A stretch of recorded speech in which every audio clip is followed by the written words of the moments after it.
Vëmra DPMN kërkon ndërheqjen e njeriut të parë të prokurorisë për krim të organizuar dhe korrupsion, Islam Abazit dhe prokurorës Katerina Kollarević. Kjo vjen pasi ditëve të fundit nga prokuroria njoftuan se është ndërprerë hetimi për rastin me mazutin për Tec Negotin me vlerë 167 milionë euro, të cilin e udhëhiqte Kollarević. Deputeti Antonio Miloshovski akuzon se Abazi dhe Kollarević janë tandem që bashkëpunojnë me Zaevin, Ahmetin dhe Filipçen dhe se qëllimisht kanë lënë jashtë raportet e entit shtetëror për revizion. За Абази и Коларевиќ сметаме дека не се достојни на функцијата да бидат во јавното обвинителство за гонење на криминал и корупција, затоа што и двајцата имаат своји лични, семејни или политички долгови за нивниот кариерен напредок, а истите се поврзани со политичките партии ДУИ и СДСМ.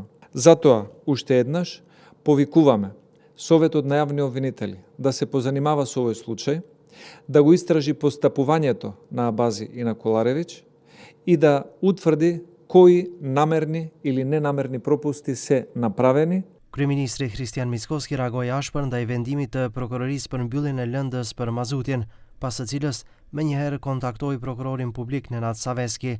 Për këtë, nga LSDM thonë se një qasje e tillë e kryeministrit është skandaloze dhe se prokuroria dhe gjyqësori duhet të kryejnë punën e tyre në mënyrë të pavarur. Скандалозно во најмала рака е премиер на една држава, на една ваква држава која што има јасно определена власт, да искаче на телевизија да кажува како се слуша со јавниот обвинител и го прашува до кај истрагата, па згора на тоа и јавниот обвинител го потврдува да се слушнавме со премиерот, разговара. На обвинителот не го слушнавме, со браниска говорница му кажуваше што да прави на обвинителот.